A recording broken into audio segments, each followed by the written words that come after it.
Welcome everyone. तो आज ये जग चिंतामणि स्तोत्र का लास्ट क्लास है, ये फोर्थ क्लास है। मतलब we covered this class in lots of details. तो दिस क्लास हम ये जग चिंतामणि स्तोत्र को we will try to finish. काफ़ी डिटेल्स है इसमें। आज का क्लास काफ़ी डीप में जाएगा, तो कोई भी क्वेश्चन हो तो यू कैन आस्क। तो लेट्स स्टार्ट विद मंगलाचरण। नमो हरियंतानम, नमो सिद्धानम, नमो आयर्यानम, नमो वज्जायानम, नमो लोये सव्वसाहुनम। ऐसो पंच नमुक्कारो सव्व पावपनासनो, मंगलारंच सव्वे सिम परमं हवै मंगलम। मंगलम श्रीमदहरन्तो, मंगलम जिनशासनो, मंगलम सकल संगो, मंगलम पूजितांगो। रागद्वेष विजेतारं ज्ञातारं विश्ववस्तुना, सख्र पूज्य गिरामेशं तीर्थे संश्रुतिमानये। पन्नगे च सुरेन्द्रे च कौशिके पाद संस्कृति, निर्विशेष मनस्काय श्रीवीर स्वामिने नमः। अज्ञानां तिमिरान्धानां ज्ञानजननी शलाकया नेत्रमुन्मिलितं येन तस्मै श्रीगुरुवे नमः। सर्वरिष्टप्रणाशाय सर्वभीष्टार्थदायिने सर्वलब्धिनिदानाय श्रीगौतम स्वामिने नमः। तो हम पहले will just revise a little bit. तो जग चिंतामणि स्तोत्र, ये स्तोत्र की रचना गुरु गौतम स्वामी ने की है। और जो राई प्रतिक्रमण है, जो आवश्यक क्रिया है सुबह की, उसमें ये स्तोत्र हम कहते हैं। इसलिए इसका दूसरा नाम प्रभातिक चैत्यवंदन या प्रबोध चैत्यवंदन है। तो हमने देखा था चैत्यवंदन अर्थात चैत्यों को वंदन, जो जिन प्रतिमा, जिन मंदिर है उसमें जो जिन बिंब है उसको वंदन अर्थात चैत्यवंदन। तो जग चिंतामणि स्तोत्र की रचना गुरु गौतम स्वामी ने, जब उन्होंने चारण, अपनी जो चारण लब्धि है उसका उपयोग करके जब वो अस्तापत पर्वत पर पहुंचे थे, और वहां पे उन्होंने जो 24 जिन प्रतिमा है जिसकी स्थापना भरत चक्रवर्ती ने की है, उसको जब उन्होंने देखा तब वो भाव विभोर हो गए। और वहां पे उन्होंने अस्तापत पर्वत पे ही जग चिंतामणि स्तोत्र की रचना की। तो ये स्तोत्र में 5 गाथा है। जो तो पहली गाथा है उसमें जो 24 जिन प्रतिमा है उसको 9 विशेषणों द्वारा उसको स्तवना की गई है। फिर उसके बाद जो दूसरी गाथा है, वो दूसरी गाथा में जो उत्कृष्ट से जो 170 तीर्थंकर परमात्मा है, 9 करोड़ केवली भगवंत थे और 9,000 करोड़ साधु भगवंत थे, उसको वंदन किया गया है।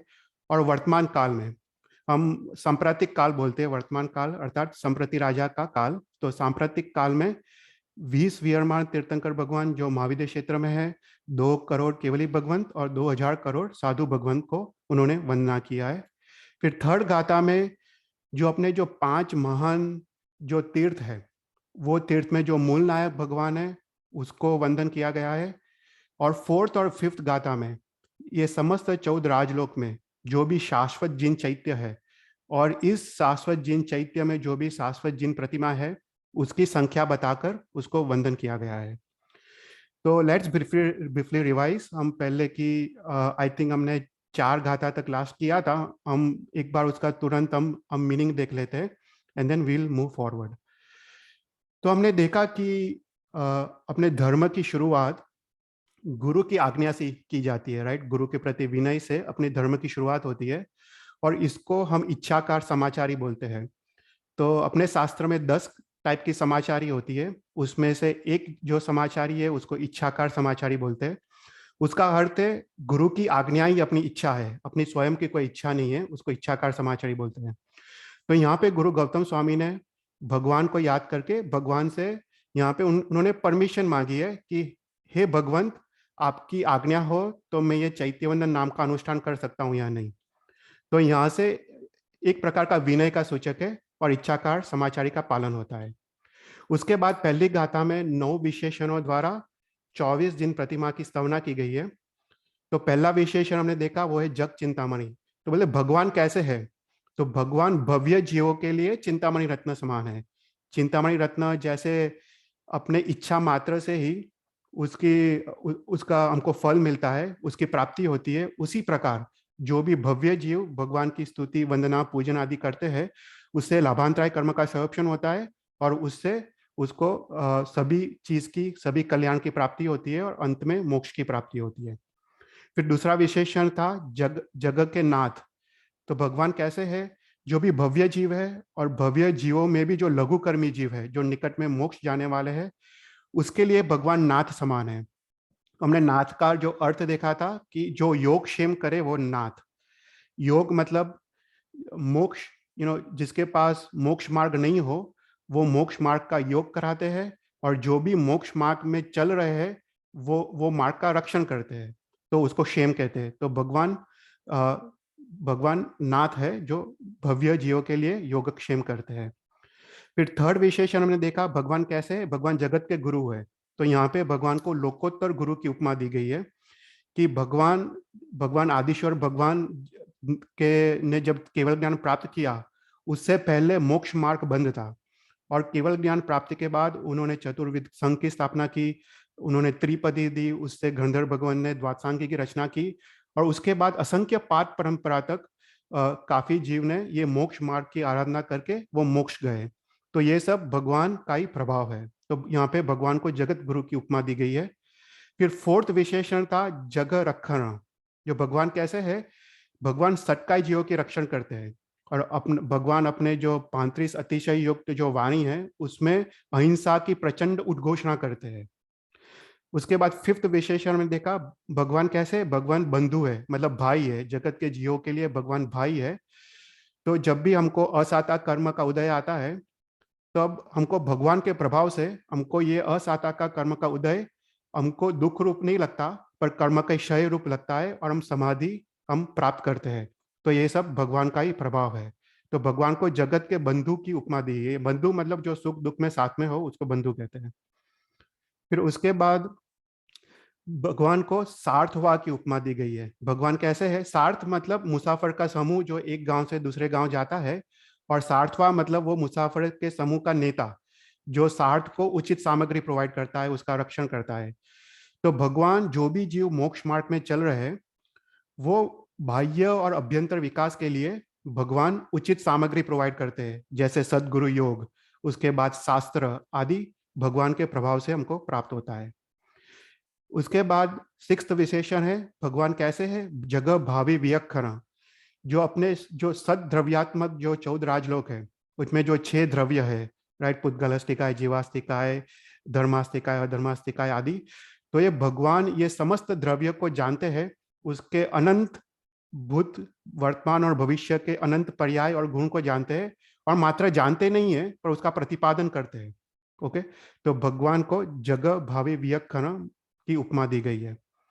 फिर सेवंथ विशेषण है, भगवान कैसे है, कम्मट्ट विनाशन, मतलब जिन्होंने सभी कर्म को नाश कर दिया है, आठों आठ कर्म और 158 उत्तर प्रकृतियों को जिसने नाश किया हो।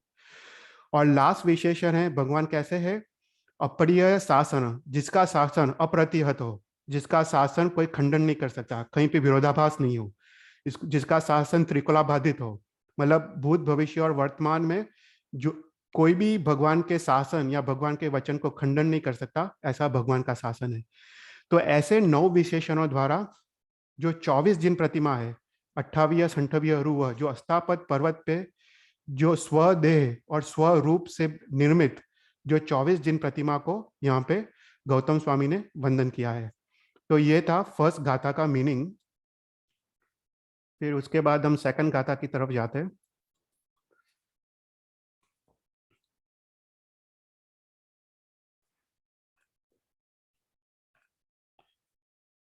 तो सेकंड गाथा है कम्म भूमिहिम उक्को सह सत्तरी सह। तो भगवान कैसे है कि जो 15 कर्म भूमि है, जो 15 कर्म भूमि में जहाँ पे कर्म रूपी व्यवहार चल रहा हो, जहाँ पे असीम असी कृषि आदि जो व्यवहार चलते हो, जहाँ पे 63 सलाह का पुरुष जहाँ पे जन्म लेते हो, जो 24 तीर्थंकर, 12 चक्रवर्ती, 9 वासुदेव, 9 प्रतिवासुदेव आदि जो जन्म लेते हो, जहाँ पे धर्म हो, अहिंसा तप संयम आदि धर्म हो, और जहाँ से मोक्ष जा सकते हो उसको कर्म भूमि कहते हैं। तो ऐसे 15 कर्म भूमि है जो हमने लास्ट टाइम देखा था, 5 भरत, 5 ऐरावत और 5 महाविद्य क्षेत्र। तो ऐसे 15 कर्म भूमि में प्रथम संग्रहण वाले, राइट, हमने 6 संग्रहण देखे थे। उसमें संग्रहण मतलब शरीर में जो हाड़के की रचना, जो व्रज वृषभ नारच जो संग्रहण है, तो ऐसे उत्कृष्ट शरीर, सबसे स्ट्रॉन्गेस्ट शरीर वाले ऐसे उत्कृष्ट से ये अवसर्पिणी काल में सबसे उत्कृष्ट से कितने तीर्थंकर भगवान हो सकते हैं? तो 170।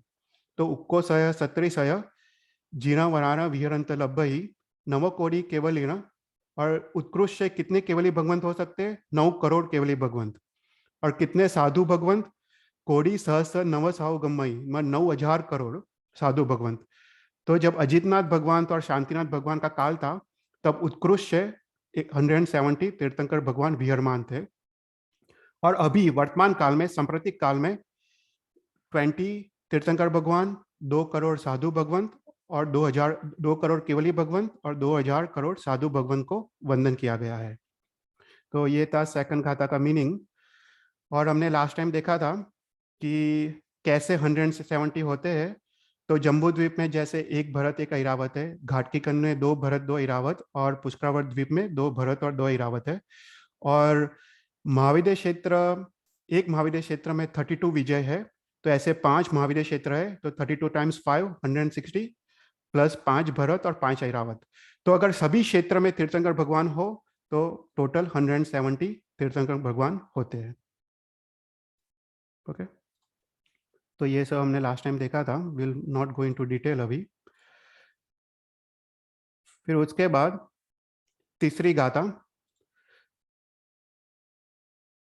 तो तीसरी गाथा में जो अपने जो 5 महान तीर्थ है, राइट, और वो तीर्थ में जो जो मूल नायक भगवान जो विराजमान है उसको वंदन किया गया है।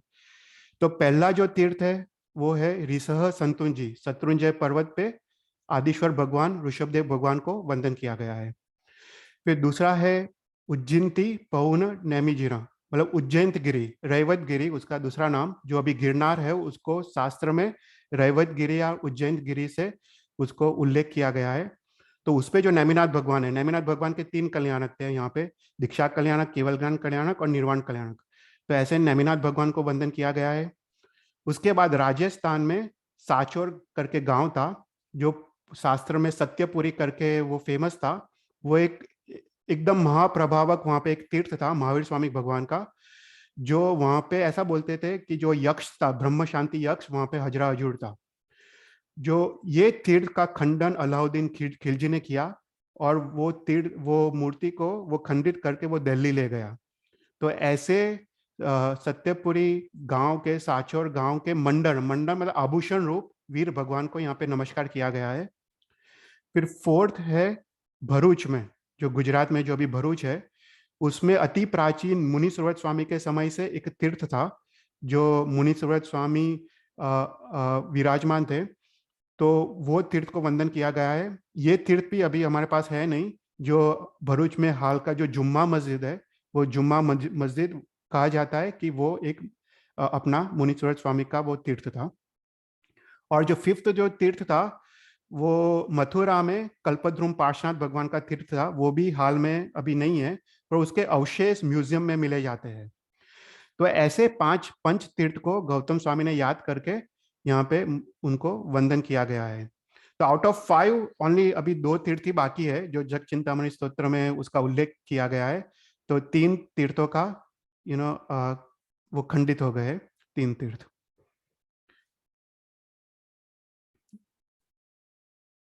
तो यहाँ तक हमने देखा था। और फिर लास्ट क्लास में वी वर टॉकिंग अबाउट गाथा नंबर 4 एंड 5, जो हम काफ़ी डिटेल में ये क्लास में हम कवर करेंगे। तो गाथा नंबर 4 और गाथा नंबर 5। तो गाथा नंबर 4 में इस समस्त 14 राजलोक में जो भी शाश्वत जैन चैत्य है, शाश्वत तीर्थ है, उसकी संख्या बताई गई है। और गाथा नंबर 5 में इस शाश्वत तीर्थों में जो भी शाश्वत जिन बिंब है, जो जिन प्रतिमा है, उसकी संख्या बता के उसको वंदन किया गया है। तो ये शाश्वत तीर्थ कहाँ पे है, हम डिटेल देख रहे थे। और उस हर एक तीर्थ में कितने प्रतिमा है उसका भी हम डिटेल्स देख रहे थे। तो 97 वही सहस्सा मतलब 97,000, लखा 56 मतलब 56 लैक्स, अट्ठखोड़ियो मतलब 8 करोड़, 32 बासियाई मतलब 3282। तो इतने शाश्वत जिन चैत्य है। जिन चैत्य मतलब देरासर। तो 8 करोड़ 57,282 इतने पूरे 14 राजलोक में इतने शाश्वत जिन चैत्य है। और 5th गाथा में 1500 कोड़ी सयाहिम मतलब 1500 करोड़ मतलब 15 अरब। ओके, और कोड़ी बायल मतलब 42 करोड़, लखा अडवन्ना मतलब 58 lakhs, 36 सहस असीम मतलब 36,080।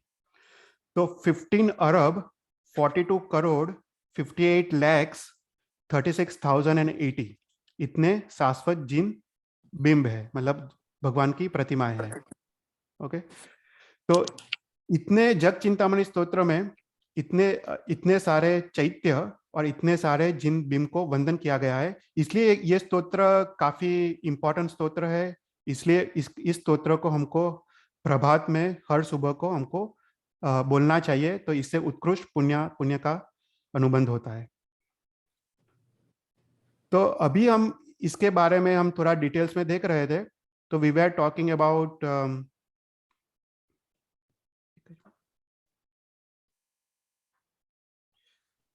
तो हमने सकल तीर्थ वंदु करजोड़ करके स्तोत्र इसमें लिया था।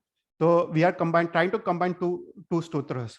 तो अभी जो सकल तीर्थ वंदु करजोड़ स्तोत्र है उसमें इसका डिवीजन दिया गया है कि हर एक देवलोक में, हर एक अधोलोक में और तीर्थालोक में कितने शाश्वत जिन चैत्य है, तो उसका ब्रेकडाउन किया गया है। तो हमने ये दो स्तोत्रों को कंबाइन किया है। तो और दोनों स्तोत्र का जो संख्या है वो दोनों मैच होती है। तो लेट्स अंडरस्टैंड राइट कि हमने लास्ट टाइम ये थोड़ा बहुत कवर किया था, हम वापस थोड़ा डिटेल में कवर करेंगे। तो ये समस्त 14 राजलोक राइट वो 3 विभागों में विभाजित है। हम जहाँ पे रहते हैं वो मध्यलोक है, और मध्यलोक हम जहाँ पे रहते हैं उसको स्वयं भूतल भूमि कहते हैं, और उसके 900 योजन ऊपर और 900 योजन नीचे वो पूरा तिरछालोक है। तो तिरछालोक में ज्योतिष चक्र भी आ जाता है, और तिरछालोक में व्यंतर और व्यान व्यंतर देव भी आ जाते हैं, वो सब तिरछालोक में है। फिर उसके बाद जो ऊर्ध्वलोक है, ऊर्ध्वलोक में 12 वैमानिक देवलोक, 9 ग्रैव्यक और 5 अनुत्तर विमान, और ऊपर सिद्धशिला, तो वो सब ऊर्ध्वलोक में आता है। और अधोलोक में 5 नरकावास आते हैं, राइट। तो this is a basic structure of 14 राजलोक। उसके बाद जो सकल तीर्थ वंदु करजोड़ स्तोत्र है उसमें हर एक देवलोक में कितने शाश्वत जिन चैत्य है उसकी संख्या बताई गई है। तो पहले स्वर्ग लाख 32 लाख। ओके, तो पहले स्वर्ग में मतलब पहले वैमानिक लोग में कितने शाश्वत जिन चैत्य है, तो 32 लाख।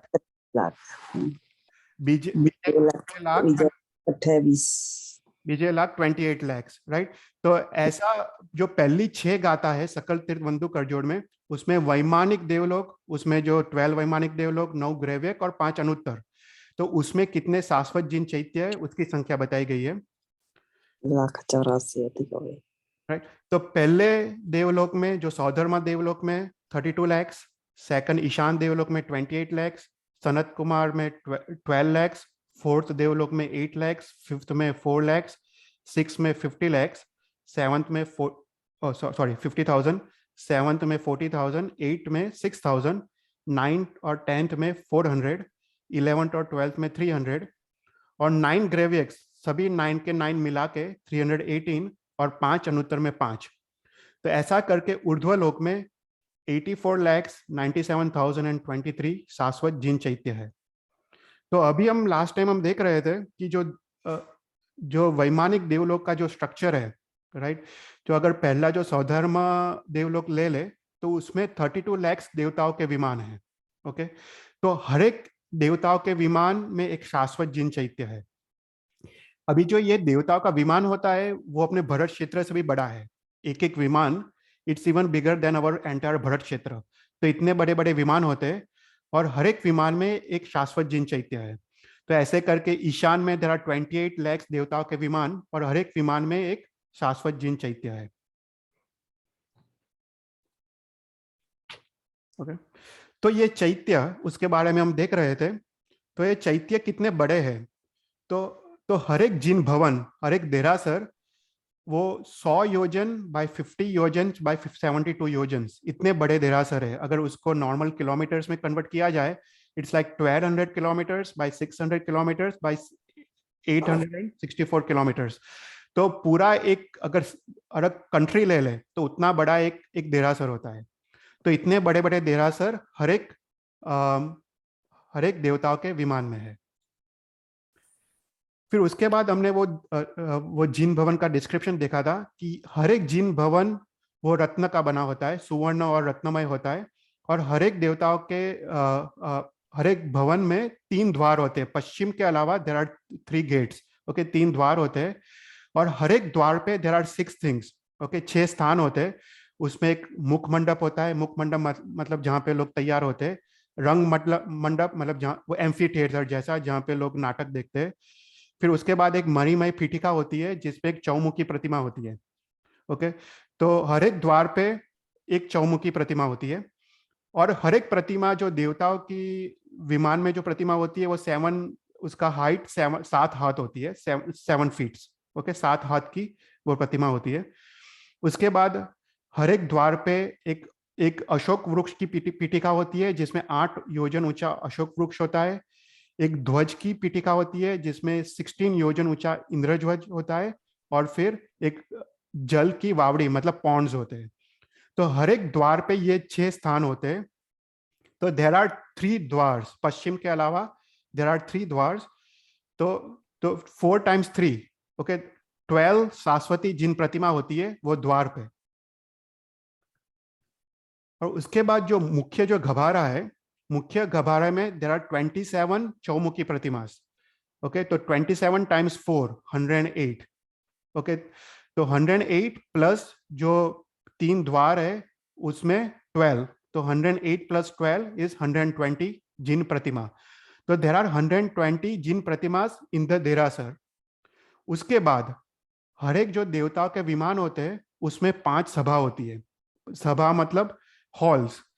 जो उस पर एक उपपात सभा होती है जहाँ पे देवताओं का जन्म होता है। फिर एक अभिषेक सभा होती है जहाँ पे लोग नहाते हैं। अलंकार सभा होती है जहाँ पे लोग तैयार होते हैं। व्यवसाय सभा मतलब जहाँ पे कारोबारी होती है, लाइक लोकसभा राज्यसभा जैसा व्यवसाय सभा। और एक सौधर्मा सभा जहाँ पे सौधर्मेंद्र इंद्र बैठते हैं। तो हर एक विमान में 5 सभा होती है और हर एक सभा में देर आर 3 द्वार्स। ओके, तो देर आर 5 टाइम्स 3, ओके, 15। और हर एक द्वार पे एक चौमुखी प्रतिमा होती है। तो 15 टाइम्स 4 देर आर 60। तो पहले हमने देखा जिन भवन में 120 प्रतिमा प्लस 5 सभा, 5 हॉल्स में देर आर 60 प्रतिमा। तो टोटल 120 प्लस 60 180 जिन प्रतिमा होती है हर एक देवताओं के विमान में। ओके, तो यहाँ पे पहले सौधर्मेंद्र देवलोक में देर आर 32 लाख जिन चैत्य। और हर एक चैत्य में हर एक विमान में 180 जिन प्रतिमा। तो टोटल इतनी संख्या आती है। तो ऐसे सेकंड, थर्ड, फोर्थ करके तो 12th देवलोक तक हर एक में 180 प्रतिमा होती है। ओके, क्योंकि वो सब कल्पोपन्ना देवतास है। हमने लास्ट टाइम देखा था कल्पोपन्ना देवतास और कल्पातीत देवतास। तो कल्पोपन्ना देवतास मतलब जहाँ पे राज्य व्यवस्था है, जहाँ पे सब कुछ रूल्स एंड रेगुलेशन सब फॉलो होते हैं। तो वो सब कल्पोपन्ना देवतास है। और जो 9 ग्रैवेक और 5 चनुत्तर है उसमें वो 5 सभा नहीं होती है क्योंकि वो स्वयं के इंद्र है, उनको अहम इंद्र कहते हैं। तो वहां पे कोई भी सभा नहीं होती है। तो वहां पे जो 5 सभा के जो 60 जिन बिंब है उसको माइनस किया गया है। तो टोटल 120 है 9 ग्रैवेक में और 5 चनुत्तर में। तो ये हुआ ऊर्ध्वलोक। तो ऊर्ध्वलोक में टोटल 84,97,023 शाश्वत जिन चैत्य है। और टोटल 1,52,94,44,760 शाश्वत जिन प्रतिमा है। ओके, कोई भी क्वेश्चन हो तो तुम पूछ सकते हो। फिर हमने उसके बाद हमने थोड़ा बहुत हमने लास्ट टाइम डिस्क्रिप्शन भी देखा था कि ये प्रतिमा कैसे होती है, राइट। तो ये प्रतिमा सभी ये अनादिकालीन है। जो जिन चैत्य है वो भी अनादिकालीन है। और ये प्रतिमा सुवर्ण और रत्नों की बनी होती है। और हम लास्ट टाइम हमने काफी डिटेल में ये सब देखा था। पर it's made up of gold and रत्नस। और हर एक प्रतिमा के पीछे 2 चामरधारी प्रतिमा होती है। ऊपर एक छत्रधारी प्रतिमा होती है और नीचे भगवान के नीचे 4 और प्रतिमा होती है, वो यक्ष प्रतिमा, नाग प्रतिमा, भूत प्रतिमा और कुंजधर प्रतिमा। तो ऐसी 4 प्रतिमा वो 2 हाथ जोड़ के विनय पूर्वक वो भगवान के नीचे बैठी होती है। तो ये जनरल डिस्क्रिप्शन है, वो सभी शाश्वत जिन चैत्य और शाश्वत जिन प्रतिमा को इट्स सेम। ओके, फिर उसके बाद हमने अधोलोक के बारे में देखा था। तो अधोलोक मतलब जो पहला जो रत्नप्रभा भूमि है, जो फर्स्ट नरकावास है, उसमें जो 10 भुवनपति देवता के जो आवास है, उसमें कितने शाश्वत जिन चैत्य है उसकी संख्या बताई गई है। तो गाथा नंबर 7 and 8 ऑफ सकल तीर्थ बंधु करजोड़, उसमें यह संख्या बताई गई है। 7 करोड़ ने 72 लाख भुवन प्रतिमा देवल भाग 180 भीम प्रमाण एक एक चैत्य संख्या जान 1 करोड़ 89 करोड़ 7 लाख बंधु करजोड़। पर जो राइट, तो गाथा नंबर 7 and 8 में उसकी संख्या बताई गई है। तो टोटल कितने शाश्वत जिन चैत्य है? 7 करोड़ एंड 72 लाख, मतलब 7 करोड़ एंड 72 लैक्स। और कितने जिन, और हर एक में कितने हैं? 180 बिंब प्रमाण, मतलब 180 शाश्वत जिन बिंब है हर एक जिन चैत्य में। ओके, तो लास्ट टाइम हमने देखा था कि अधोलोक में 7 नरकावास है। उसमें जो पहला नरकावास है रत्नप्रभा भूमि, वो 180,000 योजन थिक है। और उसका हमने क्रॉस सेक्शन देखा था। तो हमने देखा था कि जो अधोलोक है इट स्टार्ट्स आफ्टर 900 योजन्स। तो अधोलोक में जो मेरु पर्वत है, और पहले 900 योजन्स में व्यंतर और व्यान व्यंतर देवता के आवास आते हैं। तो व्यंतर और व्यान व्यंतर देवता दे डोंट फॉल अंडर अधोलोक, they fall under Madhyalok. Okay, फिर उसके बाद अधोलोक यहाँ से स्टार्ट होता है। उसमें पहले शून्य पिंड है, फिर नरकावास है। तो नरक के देर आर 13 प्रतर्स। ओके, जब नरक के 13 भूमि है, तो एक पहला नरक की भूमि है, फिर असुर कुमार देवता का आवास है, फिर दूसरी नरक की भूमि है नाग कुमार देवता का आवास है, फिर वापस नरक की भूमि सुवर्ण कुमार, नरक की भूमि विद्युत कुमार। तो ऐसे करके 10 भुवनपति देवताओं के आवास है, और देर आर 13 प्रतर्स। तो ये सब जो जो भुवनपति देवता के जो जो भूमिया है, उसमें जो जो पहला जो असुर कुमार देवता की भूमि है, ओके, उसमें जो शाश्वत जिन चैत्य है वो कितने बड़े हैं? तो शास्त्र में लिखा गया है कि जो वैमानिक देवताओं के जो जिन जिन चैत्य है उससे आधे है पहला असुर कुमार देवता में। तो जो वैमानिक देवताओं का जो जो जिन जो डायमेंशंस था देरासर का, वो 100 योजन्स बाय 50 योजन्स बाय 72 योजन्स था। जो असुर कुमार देवताओं के जो जो देरासर थे वो उससे आधे है, मतलब इट्स 50 योजन्स बाय 25 योजन्स बाय 36 योजन्स। ओके, तो वो पहला असुर कुमार देवता का जो डायमेंशंस है। पर उसके बाद जो 9 जो और भुवनपति देवता के जो वहां पे जिन चैत्य है वो उससे भी आधे है। ओके, सो दे आर 25 योजन्स बाय 12.5 योजन्स बाय 18 योजन्स। Okay, so this are the dimensions. और हमने देखा कि जैसे वैमानिक देवताओं के जो जो जो उसको हम विमान कहते हैं, जो भी जहाँ पे रहते हैं उसको विमान कहते हैं। और जो भुवनपति देवताओं के जो जो आवास है उसको भुवन कहते हैं, जस्ट डिफरेंट नेम्स। उसमें एक विमान है इसलिए उसको वैमानिक देवता बोलते हैं, और यहाँ पे वो भुवन है इसलिए उसको भुवनपति देवता बोलते हैं। ओके, तो हर एक में ये भी जो भुवनपति देवता के जो जो देव है वो सभी कल्पोपन्ना है, राइट। वो वैमानिक देवता की तरह ही है, तो उसमें राज्य व्यवस्था सभी टाइप की व्यवस्था होती है। तो इसलिए यहाँ पे भी 5 सभा है। ओके, तो यहाँ पे भी जो देरासर का जो जो स्ट्रक्चर है वो सेम है। उसमें उसमें 3 द्वार होते हैं, हर एक द्वार में 6 स्थान होते हैं।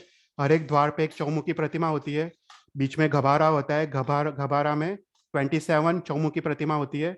और 5 सभा है, और 5 सभा के भी 3 द्वार है, और हर एक द्वार में एक चौमुखी प्रतिमा होती है। तो ऐसा करके जो वैमानिक देवता का जो डिस्क्रिप्शन था वो सेम डिस्क्रिप्शन यहाँ पे है। तो हर एक शाश्वत हर एक भुवन में तेरा 180 शाश्वत जिन प्रतिमा। ओके, तो यहाँ पे पूरा उसका डिस्क्रिप्शन है। असुर कुमार देवता के 64 लैक्स जिन चैत्य है, हर एक में 180 जिन प्रतिमा है, और टोटल इतने जिन प्रतिमाएं है। ऐसे करके नाग कुमार, सुवर्ण कुमार, ऐसा करके 10 भुवनपति देवता के कितने कितने, हर एक जगह के कितने कितने जिन चैत्य है, और हर एक में 180 जिन प्रतिमा है। तो टोटल 7 करोड़ 72 लाख जिन चैत्य है, और हर एक चैत्य में 180 जिन प्रतिमा है। तो टोटल अधोलोक में 13 अरब 89 करोड़ 60 लाख इतने शाश्वत जिन बिंब है। ओके, तो कोई क्वेश्चंस? ओके, या थोड़ा थोड़ा डिटेल में है, पर इट्स वेरी इंटरेस्टिंग। फिर उसके बाद शास्त्र में लिखा गया है कि ज्योतिष जो देवता है जो मध्यलोक में, और जो व्यंतर और व्यानवंतर जो देवता है, उसमें असंख्य जिन मंदिर है। तो उसकी उसकी उसकी गिनती हम नहीं करते संख्या में, क्योंकि वो असंख्य ग्रह नक्षत्र तारे हैं, और असंख्य ज्योतिष के देवता के आवास है। तो उसमें असंख्य जिन जिन प्रतिमाएं है और असंख्य जिन बिंब है। तो यहाँ पे वी हैव नॉट कंसिडर्ड ज्योतिष, व्यंतर और व्यानवंतर के शाश्वत जिन चैत्य। उसके बाद तिरछालोक। अभी तिरछालोक जो जहाँ पे हम रहते हैं उसको तिरछालोक कहते हैं। उसमें कितने कितने जिन चैत्य है और वो कहाँ कहाँ है, राइट? उसका उसका काफी डीप में डिस्क्रिप्शन है। तो गाथा नंबर 9 में उसको बताया गया है, 3259 तिरछालोकमा चैत्यनो पाठ, 3,91,320 ते बिंब जुआर। तो पूरे तिरछालोक में 3,259 उतने ही शाश्वत जिन चैत्य है। हमने देखा कि वैमानिक देवलोक और अधोलोक पे इतने सारे शाश्वत जिन चैत्य है, पर हम जहाँ पे रहते हैं उसमें सबसे सबसे मिनिमम 3,259 शाश्वत जिन चैत्य है, और 3,91,320 शाश्वत जिन प्रतिमा है। ओके, तो ये सब कहाँ कहाँ है वो आज हम उसका डिस्क्रिप्शन देखेंगे। तो थोड़ा पहले हम थोड़ा ज्योग्राफी को अंडरस्टैंड करते हैं, तो उसके बाद हमको पता चलेगा कि ये सब कहाँ पे है। तो जो अरीद्वीप है, अरीद्वीप को मनुष्य क्षेत्र कहते हैं। तो अरीद्वीप में सेंटर में मेरू पर्वत है, उसके बाद जम्बू द्वीप है, लवण समुद्र है, घाटकी खंड है, कलोदधी समुद्र और अर्ध पुष्करावर्त द्वीप, राइट? उसको हम अरीद्वीप कहते हैं। और यहाँ पे ही मनुष्य जन्म लेते हैं, मनुष्योत्तर पर्वत के अंदर, राइट? और उसके बाद असंख्य द्वीप समुद्र है, और जो लास्ट जो द्वीप समुद्र है वो स्वयंभू रमण समुद्र और स्वयंभू रमण द्वीप और समुद्र है। तो उसमें से जो जम्बू द्वीप है, जम्बू द्वीप में देर आर 635 शाश्वत जिन चैत्य, घाटकी खंड में 1272, पुष्करवाड़ द्वीप में भी 1272। तो ये सब अरीद्वीप में है। तो अरीद्वीप में देर आर 3179 शाश्वत जिन चैत्य, और अरीद्वीप के बाहर, उसके बाहर भी शाश्वत जिन चैत्य है। तो उसके बाहर देर आर 80 शाश्वत जिन चैत्य। ओके, उसमें जो नंदीश्वर द्वीप है, रुचक द्वीप है, उसमें उसमें भी शाश्वत जिन चैत्य है। वो मनुष्य क्षेत्र के बाहर देर आर 80 शाश्वत जिन चैत्य। तो ये जो मनुष्य क्षेत्र में जो जिन प्रतिमा है वो हर एक 500 धनुष्य की ऊंचाई वाली है। जो देवता, जो वैमानिक देव और जो ऊर्ध्वलोक और अधोलोक में जो थी वो 7 हाथ की थी, वो छोटी थी, 7 हैंड्स। पर ये मनुष्य क्षेत्र में और तिरछालोक में इट्स 500 धनुष्य, वो जिन बिम की हाइट है। ओके, तो अभी हम देखते हैं कि जम्बू द्वीप में ये सब 625 शाश्वत जिन चैत्य कहाँ पे है। तो उसके लिए हम पहले थोड़ा ज्योग्राफी को अंडरस्टैंड करते हैं, तो उसके बाद पता चलेगा कि ये सब शाश्वत जिन चैत्य कहाँ पे है। तो जो अपना जो जम्बू द्वीप है उसका डायमीटर 1 लाख योजन है, राइट? और सेंटर में मेरू पर्वत है, उसकी हाइट भी 1 लाख योजन है। तो ये जम्बू द्वीप में इट्स डिवाइडेड इनटू 7 रीजन्स, और यहाँ पे 6 कुलगिरी या वर्षधर पर्वत है। ओके, जो पूर्व से पश्चिम की ओर रन करते हैं। तो पहला जो है वो लघु हिमवंत पर्वत है, उसके नीचे नीचे जो क्षेत्र है वो भरत क्षेत्र है। उसके बाद महाहिमवंत पर्वत है, और लघु हिमवंत और महाहिमवंत पर्वत के बीच जो क्षेत्र है उसको हिमवंत क्षेत्र कहते हैं। उसके बाद, हाँ, कोई क्वेश्चंस? हाँ, उसके बाद निषेध पर्वत है, नीलवंत पर्वत है, शिखरी पर्वत है, और या सॉरी, नीलवंत पर्वत, रुक्मी पर्वत और शिखरी पर्वत। तो ऐसे 6 वर्षधर या कुलगिरी पर्वत है, जिसके कारण ये जम्बू द्वीप 7 क्षेत्रों में विभाजित है, राइट। तो भरत क्षेत्र, हिमवंत क्षेत्र, हरिवर्ष क्षेत्र, फिर महाविदेश क्षेत्र, देवकुरु, उत्तर कुरु क्षेत्र, रम्यक क्षेत्र, हरिवंश क्षेत्र और ऐरावत क्षेत्र, राइट। तो ये सब हमने काफी बार हमने देखा है, पर जस्ट टू रिवाइज, तो पता चले ये सब शाश्वत जिन चैत्य कहाँ पे है। तो हर एक जो वर्षधर पर्वत है, ये कुलगिरी पर्वत, it runs from left to right, वो पश्चिम से पूर्व की ओर ये रन करते हैं। और हर एक ये वर्षधर पर्वत में एक ध्रह है, उसको पद्मध्रह कहते हैं। पद्मध्रह मतलब एक वाटर बॉडी जहाँ पे आइस मेल्ट होके रिवर्स निकलती है।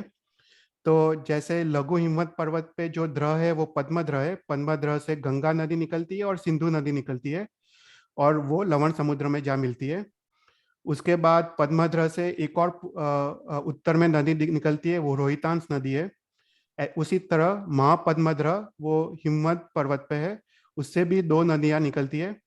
तो यहाँ पे रोहिता नदी और यहाँ पे हर्ष लीला नदी। तो ऐसा करके हर एक ध्रह से ये पद्मध्रह और पुंडरिक ध्रह से 3-3 नदियां निकलती है, और बाकी सब ध्रह से 2-2 नदियां निकलती है, राइट। तो ये बेसिक स्ट्रक्चर है जम्बू द्वीप का। और फिर जम्बू द्वीप के बाहर लवण समुद्र है, फिर उसके बाद घाटकी कंद है, कलोदधी समुद्र है, और उसके बाद अर्ध पुष्करावर द्वीप है। और यहाँ पे मानुषोत्तर पर्वत है, जो पुष्करावर द्वीप को आधे में डिवाइड करता है। ओके, तो ये सब मनुष्य क्षेत्र है। तो जे 6 पर्वत के नाम यहाँ पे है: शिखरी पर्वत, रुक्मी पर्वत, नीलवंत पर्वत, निषेध पर्वत, महाहिमवंत पर्वत और लघु हिमवंत पर्वत, राइट।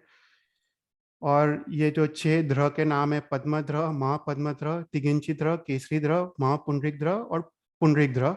और पद्मध्रह और पुंडरिक ध्रह से 3 नदियां निकलती है, और बाकी से 2-2 नदियां निकलती है। तो भरत क्षेत्र, हमने देखा था कि भरत क्षेत्र में जो लघु हिमवंत पर्वत है, उससे जो दक्षिण का क्षेत्र है वो भरत क्षेत्र है। और महापद और पद्मध्रह से 2 नदियां निकलती है, गंगा नदी और सिंधु नदी। और गंगा नदी और बीच में जो पर्वत है वो दीर्घ वैद्याद्य पर्वत है। तो गंगा नदी दीर्घ वैद्याद्य पर्वत को भेद करके लवण समुद्र में जा मिलती है।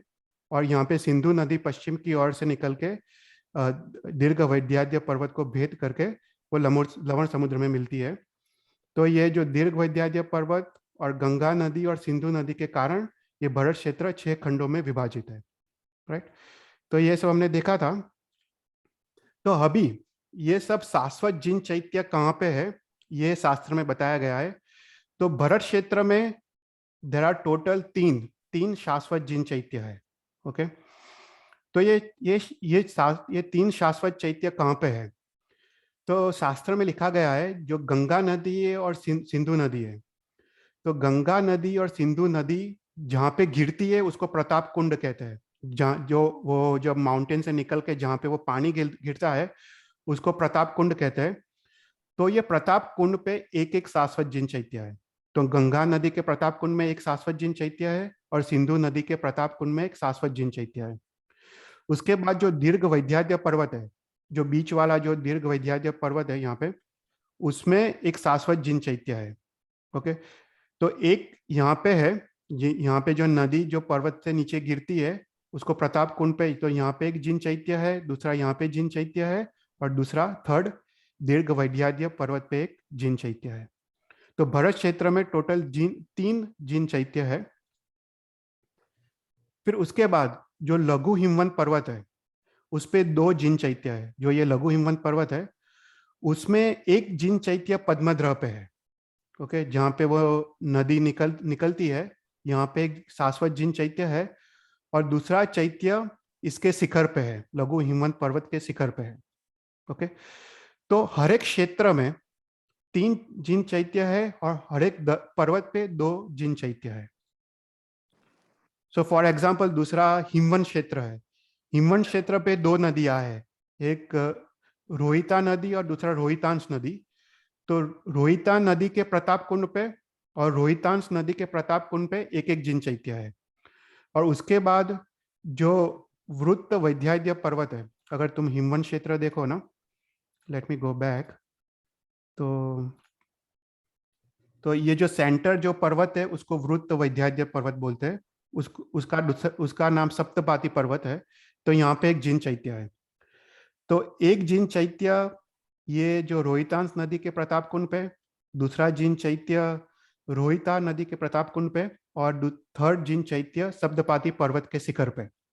ओके, तो हर एक क्षेत्र में, जैसे भरत क्षेत्र में 3 चैत्य है, ये लघु हिमवंत पर्वत पे 2 चैत्य है, फिर वापस हिमवंत क्षेत्र पे 3 चैत्य है, और महाहिमवंत पर्वत पे 2 चैत्य है। तो महाहिमवंत पर्वत पे एक महापद्मध्र पे और दूसरा महाहिमवंत पर्वत के शिखर पे। ओके, तो ऐसा करके हर एक के लिए समझने का, हर एक क्षेत्र में 3 चैत्य है और हर एक पर्वत पे 2 शाश्वत जिन चैत्य है। तो यहाँ पे उसका टेबल दिया गया है।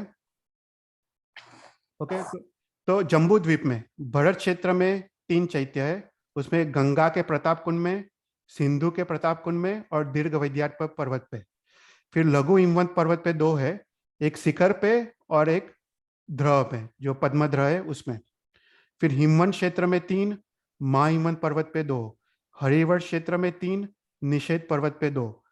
तो ऐसा करके नीलवंत पर्वत पे 2, सम्यक क्षेत्र में 3, रुक्मी पर्वत पे 2, ऐरावत हरिनीलवंत क्षेत्र में 3, सिकरी पर्वत पे 2 और ऐरावत क्षेत्र में 3।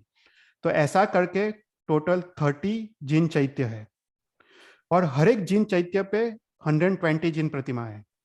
जो हमने देवताओं का जो जिन भुवन का डिस्क्रिप्शन देखा था, ऐसा सेम डिस्क्रिप्शन यहाँ पे है, सिर्फ 5 सभा नहीं है। ओके, तो 5 सभा को कैंसिल करके टोटल हर एक जिन चैत्य में देर आर 120 जिन प्रतिमा।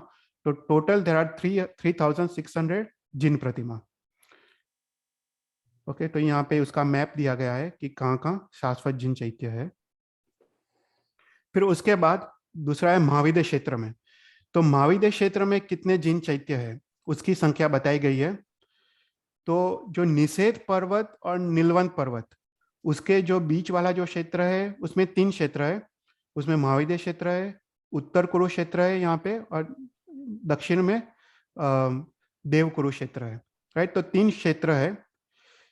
तो निषेध पर्वत में जो द्रह है उसका नाम है तिंगिंची द्रह, और नीलवंत पर्वत पे जो द्रह है उसका नाम है केसरी द्रह। तो केसरी द्रह से जो नदी निकलती है वो है सीता नदी। वो मेरू पर्वत से पूर्व की ओर जाके लवण समुद्र में मिलती है। और तिगिंची द्रह से जो नदी निकलती है उसका नाम है सीतोना नदी। वो मेरू पर्वत के पश्चिम की ओर जाके लवण समुद्र में मिलती है। तो ये सीता नदी और सीतोना नदी के कारण ये जो महाविद्य क्षेत्र वो 4 क्वाड्रेंट में विभाजित है। North east, north west, south east और साउथ वेस्ट। ओके, और हर एक क्वाड्रेंट में देर आर 8 विजयस। Okay, so total there are 32 विजयस। और जो हर एक जो विजय है वो हमने देखा था वो भरत क्षेत्र से भी बड़ा है। Every Vijay is even bigger than Bharat क्षेत्र। तो यहाँ पे जो महाविद्य क्षेत्र है वो महाविद्य क्षेत्र का स्ट्रक्चर कैसा है कि एक विजय है, उसके बाद एक पर्वत है, उसके बाद विजय है, उसके बाद एक आंतर नदी है। तो ऑल्टरनेट देर आर पर्वत एंड आंतर नदी। ये आंतर नदी निषेध पर्वत से निकल के वो सीता नदी में मिलती है। राइट, तो पहला विजय, फिर पर्वत, फिर विजय, फिर नदी, फिर विजय पर्वत, विजय नदी, विजय पर्वत, विजय नदी। तो ऐसा करके उसका स्ट्रक्चर है। तो हर एक क्वाड्रेंट में देर आर 4 पर्वत। ये पर्वत का नाम है वक्षास्कर पर्वत बोलते हैं।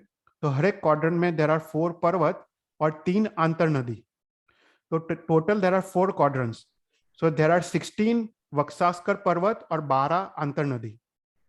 तो हर एक वक्षास्कर पर्वत पे एक शाश्वत जिन चैत्य है और हर एक आंतर नदी पे एक शाश्वत जिन चैत्य है।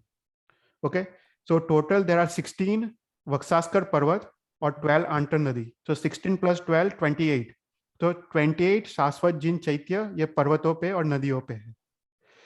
फिर उसके बाद जो हर एक विजय है, तो हर एक विजय जैसे भरत क्षेत्र 6 खंडों में विभाजित है, ऐसे ही हर एक विजय 6 खंडों में विभाजित है।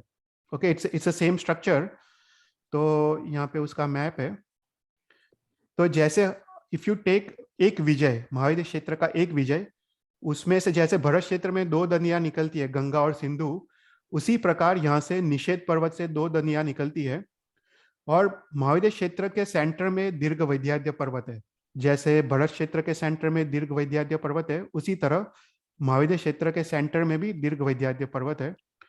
तो ये नदियां निषेध पर्वत से निकल के दीर्घ वैद्याद्य पर्वत को भेद करके वो सीता नदी या सीतोना नदी में जाके मिलती है।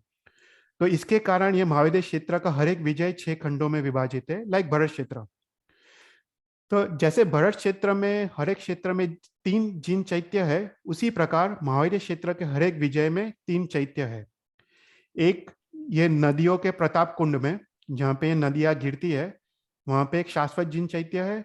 और दूसरा दीर्घ वैद्याद्य पर्वत के शिखर पे एक शाश्वत जिन चैत्य है। ओके, तो टोटल देर आर 32 विजयस, और हर एक विजय में 3 शाश्वत चैत्य है। तो टोटल कितने हुए देखो, 16 वक्षास्कर पर्वत में 16 जिन चैत्य, 12 आंतर नदी में 12 चैत्य, और 32 विजय में हर एक विजय में 3 चैत्य, मतलब 96 जिन चैत्य हर एक विजय में। तो महाविद्य क्षेत्र में टोटल 124 जिन चैत्य है, और हर एक में 120 प्रतिमा है। तो 14,880 शाश्वती जिन प्रतिमा है। तो ये हुआ महाविद्य क्षेत्र। कोई क्वेश्चंस है?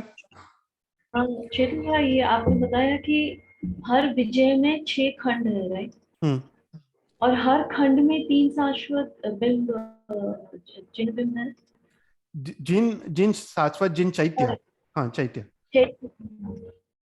हर खंड में या तो हर एक विजय में देर आर थ्री शाश्वत चैत्य, और चैत्य मतलब देरासर, और हर एक देरासर में 120 जिन प्रतिमा। ओके, तो ये हाँ। आपने बताया कि एक विजय में 6 खंड है, राइट? लेकिन उसी एक विजय में 3 ये है, राइट, देरासर। हाँ, 3 देरासर है, जैसे भरत क्षेत्र में था ना। तो उसी प्रकार जैसे भरत क्षेत्र में कैसा था कि गंगा नदी जहां से निकलती है, सिंधु नदी जहां से निकलती है, और जहां पे वो गिरती है नीचे, उसको प्रताप कुंड कहते हैं। तो वो प्रताप कुंड पे एक एक जिन चैत्य है। तो गंगा नदी के प्रताप कुंड पे एक जिन चैत्य है, और सिंधु नदी के प्रताप कुंड में एक जिन चैत्य है। और दूसरा जो दीर्घ वैद्याद्य पर्वत है, जो भरत क्षेत्र को 2 में डिवाइड करता है, राइट, उत्तरार्ध भरत क्षेत्र और दक्षिणार्ध भरत क्षेत्र। तो वो दीर्घ वैद्याद्य पर्वत पे एक जिन चैत्य है। तो उसी प्रकार महाविद्य क्षेत्र का भी सेम है। ये निषेध पर्वत से 2 नदियां निकलती है, और 2 नदियों के प्रताप कुंड पे एक एक जिन चैत्य है। और दूसरा जो दीर्घ वैद्याद्य पर्वत है, यहाँ पे जो महाविद्य क्षेत्र को हर एक विजय को 2 में विभाजित करता है, उत्तरार्ध महाविद्य क्षेत्र और दक्षिणार्ध महाविद्य क्षेत्र। तो उस पे एक जिन चैत्य है यहाँ पे, ये जो बीच में है ना। तो हर एक विजय के यहाँ पे एक जिन चैत्य है। तो जो भरत क्षेत्र में जैसे 3 जिन चैत्य है, ऐसे हर एक विजय में यहाँ पे 3 जिन चैत्य है। Okay, it's a same structure. हर एक विजय 6 खंडों में विभाजित है। जैसे भरत क्षेत्र 6 खंडों में विभाजित है, ऐसे हर एक विजय, ये छोटा पार्ट है, एक विजय है। हर एक विजय 6 खंडों में विभाजित है। ओके, लेकिन विजय में 3 देरासर है, फिर पर्वत पे 3 देरासर है, फिर विजय में 3 देरासर है, और उसके बाद वो नदी है, राइट? नहीं, पर्वत पे एक ही देरासर है। देखो, विजय में 3 देरासर है, पर्वत पे एक देरासर है, वापस विजय में 3 देरासर है, वापस आंतर नदी में एक देरासर है। ओके, हाँ, आंतर नदी में कैसे हो सकता है देरासर? वो जैसे नदी पे आइलैंड्स होते हैं ना, ओके। हाँ, वहां पे देरासर होता है। तो जैसे ये 16 वक्षास्कर पर्वत है, जो हर एक विजय के बीच में है, वो उसमें एक एक जिन चैत्य है। तो 16 पर्वत पे 16 चैत्य, 12 अंतर नदी में हर एक में एक एक जिन चैत्य है। तो 12 अंतर नदी में 12 जिन चैत्य, और हर एक विजय में 3 जिन चैत्य है। तो ये एक वैद्याद्य पर्वत पे, और 2 अंतर नदी, दो ये प्रताप कुंड के, नदी के प्रताप कुंड में। तो 32 + 64 96, और 96 + 16 + 12 124। तो ये महाविद्य क्षेत्र में इतने जिन चैत्य है। आई नो थोड़ा कॉम्प्लेक्स है क्योंकि ये फर्स्ट टाइम तुम सुन रहे हो, तो ये सब ज्योग्राफी और वो सब तुमको शायद ये क्लास एक दो बार और सुनना पड़ेगा शांति से, और प्रॉब्ली तुमको लिखना पड़ेगा, क्योंकि अभी क्या है कि I am combining geography with जिन चैत्य, तो काफी सारे डिटेल्स है, और अगर आपको ज्योग्राफी थोड़ा भी पता नहीं हो ना तो it becomes very very difficult, क्योंकि काफी सारे इंफॉर्मेशन है, right, lots of information to grasp. नहीं, मेरा सिर्फ डाउट ये था कि हर विजय में 6 खंड है, और मुझे लगा कि हर खंड में 3-3 जिन अच्छे। नहीं नहीं नहीं नहीं, हाँ, ओके या पूरे पूरे विजय में तीन तीन जिन चैत्य है। ओके। या सिर्फ 6 खंड को सिर्फ बताने के लिए कि भरत क्षेत्र में भी 6 खंड है, ऐसे महावीर क्षेत्र में भी 6 खंड है। ओके ओके, तो ये हुआ महावीर क्षेत्र। उसके बाद है देवकुरु और उत्तर कुरुक्षेत्र। तो देवकुरु और उत्तर कुरुक्षेत्र में सबसे ज्यादा जिन चैत्य है। देर आर 456 जिन चैत्य इन देवकुरु एंड उत्तर कुरुक्षेत्र। तो ये आपको पता होगा, देवकुरु और उत्तर कुरुक्षेत्र वो युगलिक भूमि है, उसमें सदा फर्स्ट आरा चल रहा होता है। तो जो नीलवन पर्वत और निषेध पर्वत के बीच वाला जो क्षेत्र है उसको देवकुरु और उत्तर कुरुक्षेत्र कहते हैं, राइट, और साइड में महावीर क्षेत्र है। तो ये जो नीलवन पर्वत है ऊपर, और यहाँ पे दो हाथी के आकार के दो उसको गंधमादन पर्वत और माल्यवंत पर्वत बोलते हैं। तो वो हाथी के आकार वाले हैं। तो नीलवन पर्वत, गंधमादन पर्वत और माल्यवंत पर्वत, ये तीनों पर्वत के बीच जो क्षेत्र है वो उत्तर कुरुक्षेत्र है। और उसी प्रकार दक्षिण में ये विद्युत प्रभ पर्वत और सोमनस पर्वत और नीचे निषेध पर्वत। तो उस 3 पर्वत के बीच में जो क्षेत्र है वो देवकुरु क्षेत्र है, राइट। तो ये उत्तर कुरु और देवकुरु क्षेत्र में 456 शाश्वत जिन चैत्य है। तो ये कहाँ पे है हम देखते हैं। तो पहले नीलवन पर्वत से यहाँ पे केसरी ध्रह है, और यहाँ पे नीचे तिकिंची ध्रह है। तो एक केसरी ध्रह से जो जो पानी जो निकलता है वो सीता नदी का पानी है। वो सीता नदी यहाँ से बह के वो मेरू पर्वत के पूर्व की ओर जाके लवण समुद्र में मिलती है। और नीचे दक्षिण में जो निषेध पर्वत है उसमें तिकिंची ध्रह है। वहाँ पे सीतोना नदी बह के मेरू पर्वत के पश्चिम की ओर बह के सीतोना नदी वो लवण समुद्र में मिलती है, राइट। तो यहाँ पे नीलवन पर्वत से अगर हम स्टार्ट करें तो नीलवन पर्वत पे जो सीता नदी के प्रताप कुंड पे एक शाश्वत जिन चैत्य है। उसके बाद इफ यू गो 834 योजन्स यहाँ से, तो 2 पर्वत आते हैं, यमक पर्वत और समक पर्वत। ओके, वो सीता नदी के पूर्व और पश्चिम की ओर 2 पर्वत है। यहाँ पे एक एक शाश्वत जिन चैत्य है। यमक पर्वत पे एक है और समक पर्वत पे एक है। फिर उसके बाद 5 ध्रह आते हैं। ओके, वाटर बॉडीज, मतलब ये नदी पे ही आते हैं। ये 5 ध्रह पे एक एक शाश्वत जिन चैत्य है। ओके, अगेन ये नीलवन पर्वत पे केसरी ध्रह के प्रताप कुंड पे एक है, यमक और समक पर्वत पे एक एक शाश्वत जिन चैत्य है, और 5 ध्रहों में एक एक शाश्वत जिन चैत्य है। ओके, फिर उसके बाद जो अरेक ध्रह है, अरेक ध्रह के पूर्व और पश्चिम की ओर कंचनगिरी करके पर्वत है। ओके, तो ये हर एक ध्रह के पूर्व की ओर 10 कंचनगिरी पर्वत है और पश्चिम की ओर 10 कंचनगिरी पर्वत है। तो इसका मैंने क्रॉस सेक्शन लिखा है।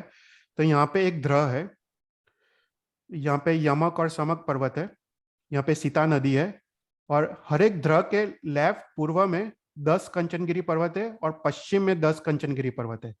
तो हर एक पर्वत पे एक शाश्वत जिन चैत्य है। ओके, तो अगर इफ यू गो बैक, तो हर एक ध्रह के पूर्व और पश्चिम की ओर 10 कंचनगिरी पर्वत है। तो ऐसे 10 10 10 10 10 ऐसे यहाँ पे 50 पूर्व की ओर और 50 पश्चिम की ओर, तो टोटल 100 कंचनगिरी पर्वत है यहाँ पे। तो हर एक 100 कंचनगिरी पर्वत पे एक एक शाश्वत जिन चैत्य है। ओके, उसके बाद ये गंधमादन पर्वत पे एक शाश्वत जिन चैत्य है और माल्यवंत पर्वत पे एक शाश्वत जिन चैत्य है। ओके, आई नो सब कुछ याद नहीं रहेगा, पर केसरी ध्रह पे प्रताप कुंड पे एक है, यमक समक पर्वत पे एक एक है, हर एक ध्रुव पे एक है, हर एक ध्रुव के पूर्व और पश्चिम की ओर 10-10 कंचनगिरी पर्वत है। तो टोटल ऐसे उत्तर कुरुक्षेत्र में 100 कंचनगिरी पर्वत है। तो 100 कंचनगिरी पर्वत पे एक एक शाश्वत जिन चैत्य है। गंधमादन पर्वत पे एक शाश्वत जिन चैत्य है। माल्यवंत पर्वत पे एक शाश्वत जिन चैत्य है। उसके बाद जो जम्बू वृक्ष है, राइट, जम्बू वृक्ष एक शाश्वत पृथ्वीकायमय रत्नमय वृक्ष है जो काफी विशाल है, और उसका जो अधिष्ठायक देव है वो जम्बू देव है, जिससे नाम पे ये जम्बू द्वीप का नाम पड़ा है।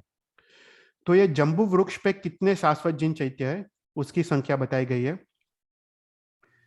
तो ये जो जम्बू वृक्ष है, जम्बू वृक्ष की जो मध्य शाखा है उस पे एक मध्य शाखा पे एक शाश्वत जिन चैत्य है।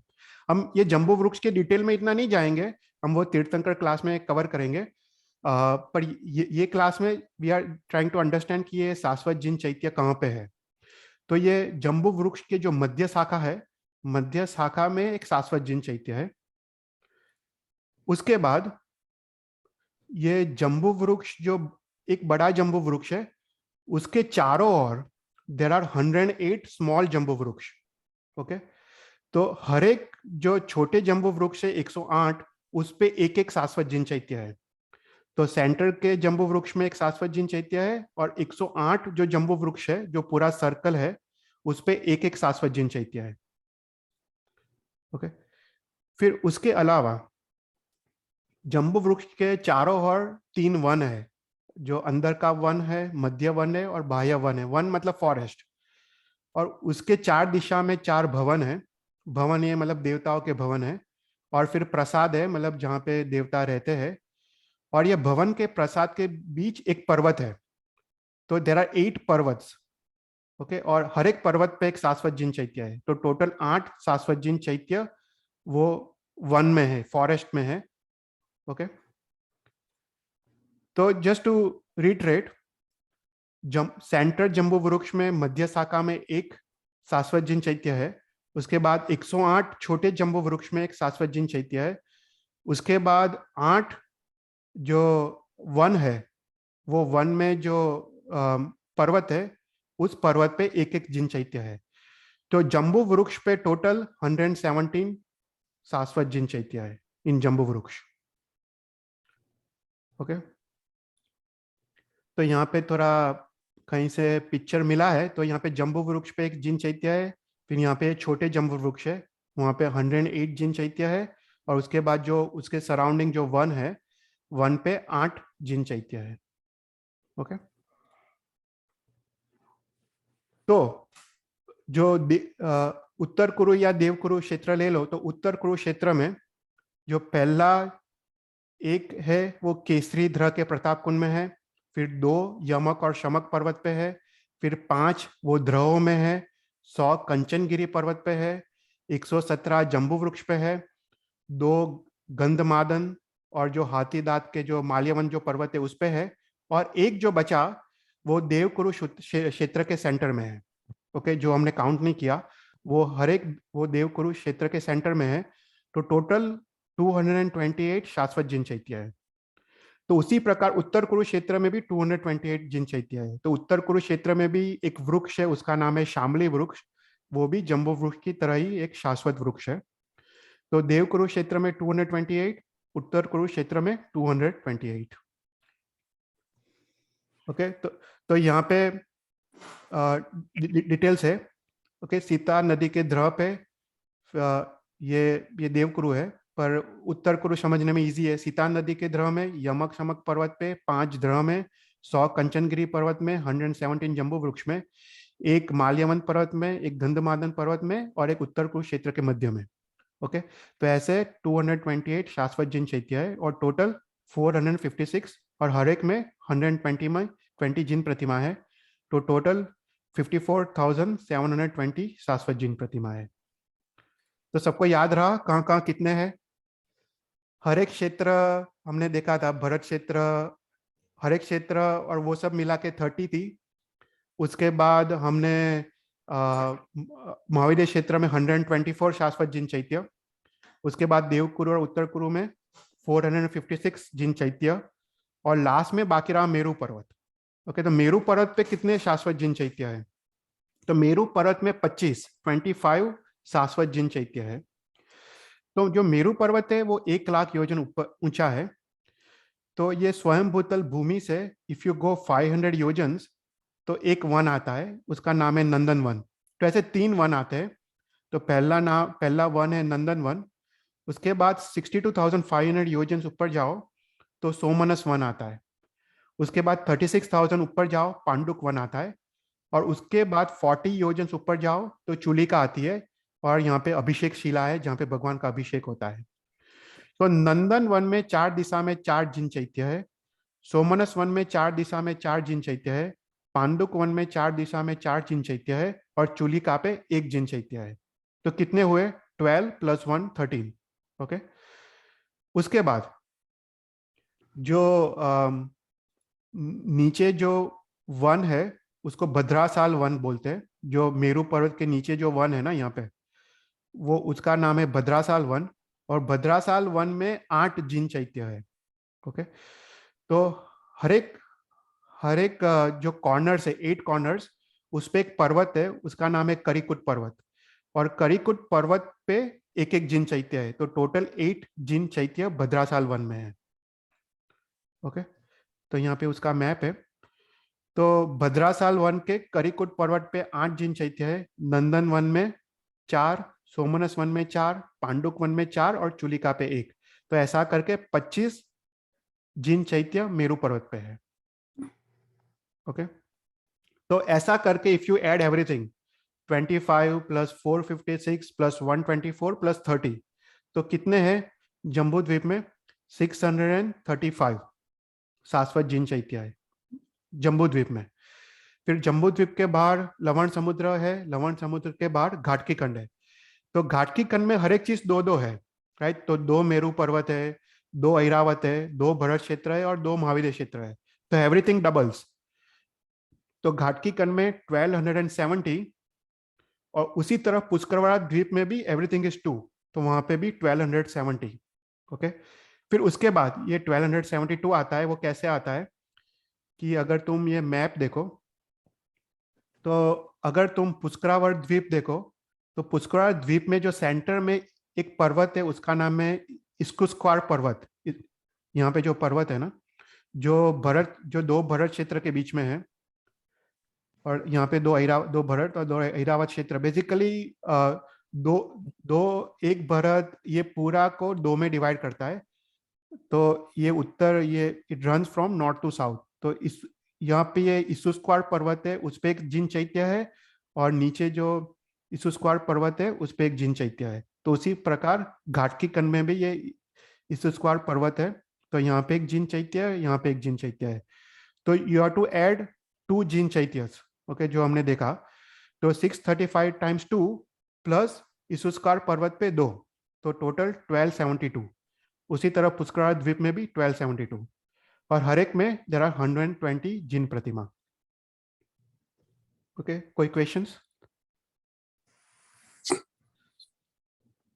ओके। फिर उसके बाद मनुष्य क्षेत्र के बाहर 80 जिन चैत्य है, राइट। तो वो कहाँ कहाँ है? तो पहला जो मानुष्योत्तर पर्वत है, राइट, जो पुष्कराल द्वीप को आधे में डिवाइड करता है, वो मानुष्योत्तर पर्वत के 4 दिशा में 4 जिन चैत्य है। ओके। तो जैसे हमने मैप देखा, तो यहाँ पे मानुष्योत्तर पर्वत है, वो पूरा कंप्लीट वो रिंग के आकार पे है। उसके बाहर भी पुष्करावर्त द्वीप है, पर यहाँ पे वो डिवाइड करता है। तो यहाँ पे 4 जिन चैत्य है। ओके, 4 दिशा में 4 जिन चैत्य है। फिर उसके बाद the 8th, if you go 7 द्वीप समुद्र के बाद, तो 8वां जो द्वीप है उसका नाम है नंदीश्वर द्वीप। ये नंदीश्वर द्वीप बहुत फेमस द्वीप है। यहाँ पे देवता आके वो 8 दिन का महोत्सव करते हैं। जब भी भगवान का जन्म होता है, वो स्नातन महोत्सव करने के बाद यहाँ पे वो लोग नंदीश्वर द्वीप पे आते हैं, और नंदीश्वर द्वीप पे वो लोग 8 दिन का महोत्सव करते हैं। तो नंदीश्वर द्वीप पे देयर आर 68 शाश्वत जिन चैत्य। ओके। तो ये 68 शाश्वत जिन चैत्य कहाँ पे है? तो नंदीश्वर द्वीप अगर तुम ले लो, हर एक दिशा में, उत्तर दिशा, पश्चिम, उत्तर, दक्षिण, पूर्व और पश्चिम, अगर इफ यू कंसिडर एक दिशा उत्तर दिशा, तो उत्तर दिशा के सेंटर में एक अंजनगिरी पर्वत है। ओके, तो अंजनगिरी पर्वत पे एक शाश्वत जिन चैत्य है, उसके 4 दिशा में 4 दधिमुख पर्वत है।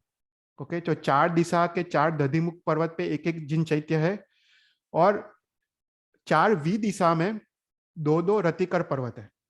तो 2-2 रतिकर पर्वत पे हर एक पे एक एक जिन चैत्य है। तो अगर मैं उसका मैप अगर क्लोजली देखे तो हर एक दिशा में, ओके, ये उत्तर दिशा है तो एक अंजनगिरी पर्वत है, उसके 4 दिशा में 4 दधिमुख पर्वत है, और 4 वी दिशा में 2-2 रतिकर पर्वत है। हर एक में 2-2 रतिकर पर्वत है। तो हर एक में एक शाश्वत जिन चैत्य है। तो ये सिर्फ उत्तर दिशा हुआ। ओके, तो ऐसे करके उत्तर दिशा, पूर्व दिशा, दक्षिण दिशा और पश्चिम दिशा, तो हर एक में टोटल 13, उत्तर दिशा में 13, 13, 13, 13, तो ऐसा करके 52 शाश्वत जिन चैत्य है। उसके बाद जो यहाँ पे जो 4 वी दिशा है, वहां पे इंद्राणी की राजधानी है। ओके, देयर आर 4 राजधानीज ऑफ इंद्राणी। यहाँ पे आके वो देवता रहते हैं बेसिकली। तो हर एक राजधानी में 4-4 शाश्वत जिन चैत्य है।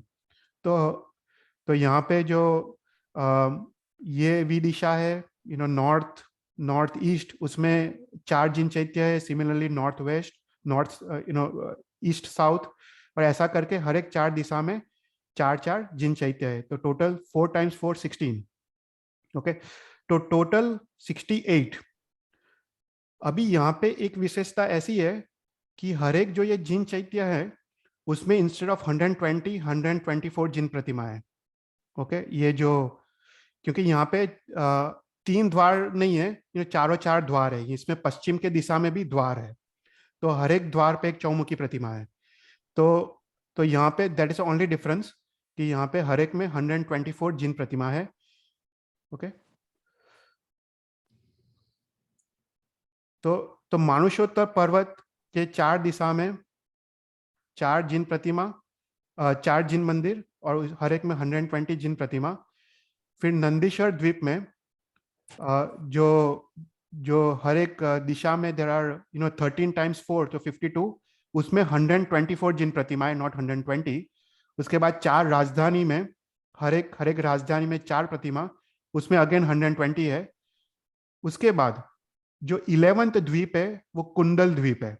ओके, कुंडल द्वीप में भी 4 दिशा में 4 जिन प्रतिमा है, 4 जिन चैत्य है, और हर एक में 124 जिन प्रतिमा है। और 13th रुचक द्वीप है। तो रुचक द्वीप में भी 4 दिशा में 4 जिन चैत्य है, और हर एक में 124 जिन प्रतिमा है।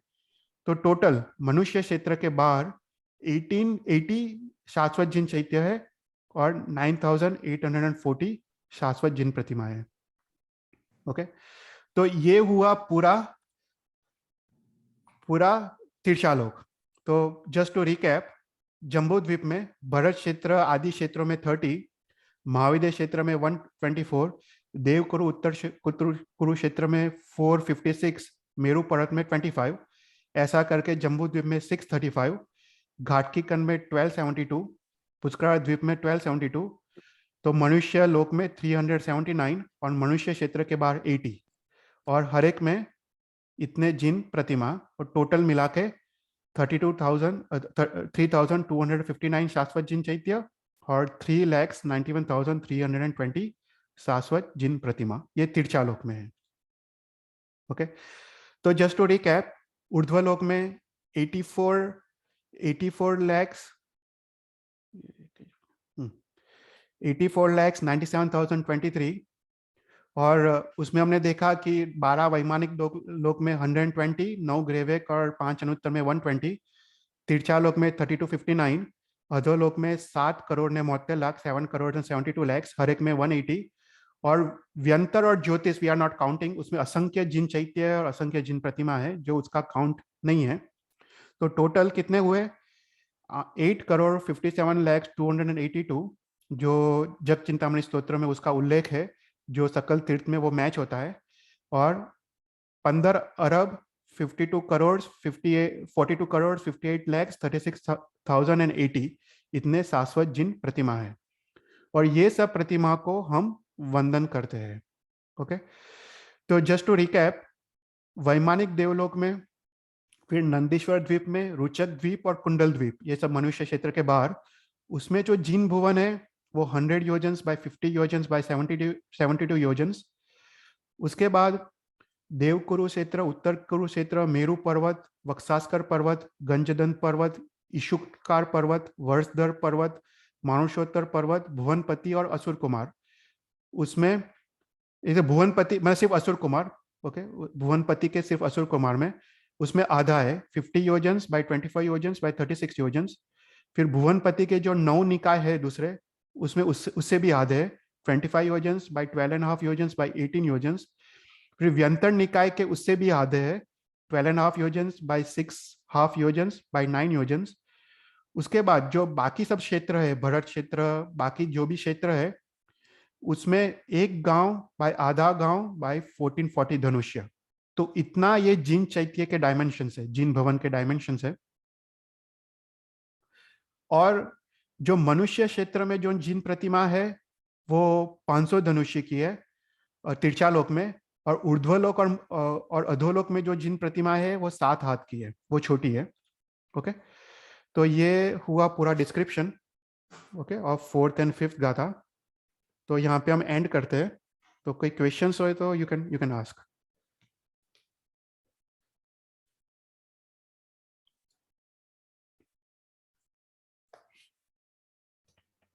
बहुत सारा इंफॉर्मेशन था। नहीं, बहुत अच्छा था एक्चुअली, और ये कभी सोच भी नहीं पाते। अगर इन सबको अगर एक चार्ट पे बनाना हो तो बना सकेंगे ड्रॉ करके। या डेफिनेटली आपका नेक्स्ट असाइनमेंट वो है चार्ट पे बनाने का। नहीं, बनाओ नहीं, रियली बनाओ और एक बार मुझे भेजो बना के, तो मेरा काम भी थोड़ा आसान हो जाए। पर या तुम भेजो तो फिर यूज कर सकते हैं, राइट। और इवन स्टूडेंट्स के लिए यूज कर सकते हैं, पाठशाला के लिए यूज कर सकते हैं, दूसरे क्लासेस में भी यूज कर सकते हैं। तो एक बार पूरा चार्ट बनाओ। मैं प्रेजेंटेशन तो भेजता हूँ आपको, पर उससे पूरा एक लिख के एक अच्छा सा चार्ट बनाओ। और मेन तो है ज्योग्राफी को अंडरस्टैंड करो, राइट। Geography is main. तो ज्योग्राफी अगर तुमको अच्छी तरह आएगा ना, तो ये सब समझने का बहुत इजी हो जाएगा उसके बाद। हाँ, लेकिन अभी इतनी बार सुना और रिपीट हुआ है, तो अब थोड़ा थोड़ा समझ में अच्छे से आ रहा है। राइट। नहीं, वही है, रिपीट करने का वही फायदा है कि वापस आई एम ट्राइंग टू से द सेम थिंग। कितने लोग के लिए रिपीट होता है, पर अदरवाइज तुमको वो कॉन्टेक्स्ट नहीं बैठेगा कि कहाँ पे क्या है अगर मैं रिपीट नहीं करूँ तो।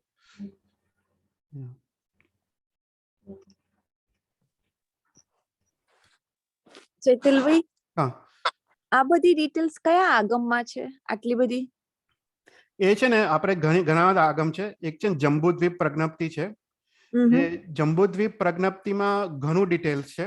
એટલે આપણે જે જંબુદ્વીપ પ્રજ્ઞપ્તિમાંથી જ આપણે લોક સંગ્રહણી ગ્રંથ બન્યો છે. લઘુ સંગ્રહણી, લોક સંગ્રહણી અને લોકસાર. એ 3 ગ્રંથ આપણે જંબુદ્વીપ પ્રજ્ઞપ્તિ માંથી જ એનું શોર્ટર વર્ઝન, એકદમ નાનું વર્ઝન, એમાંથી લઈને આપણે આવા બધા ગ્રંથો બનાવ્યા છે.